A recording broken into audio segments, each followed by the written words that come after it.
Olá, amiguinhos! Hoje vamos conhecer uns bichinhos muito diferentes. Eles têm escamas, andam devagar e adoram tomar sol. São os répteis. Vamos ver quais são eles e escutar seus sons? Vamos lá! Olha o jacaré! Ele mora na água e na terra e tem dentes enormes.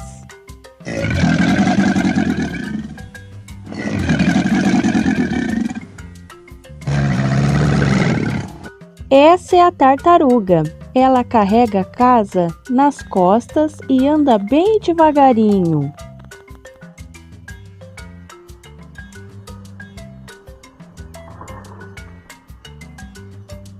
Essa é a tartaruga marinha.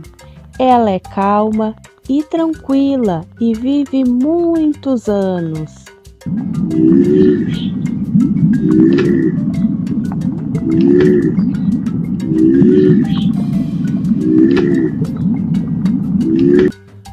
Olha que legal! O camaleão muda de cor e usa a língua comprida para pegar insetos.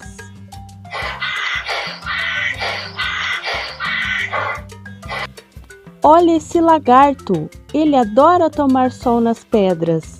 E sabia que se estiver em perigo, ele até solta o rabinho para fugir? Que espertinho! A cobra se arrasta pelo chão e faz um som bem conhecido.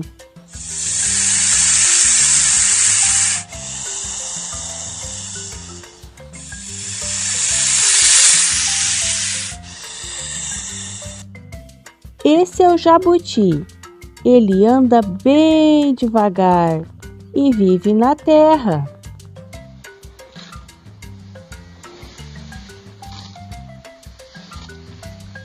E aí, gostou de conhecer os répteis?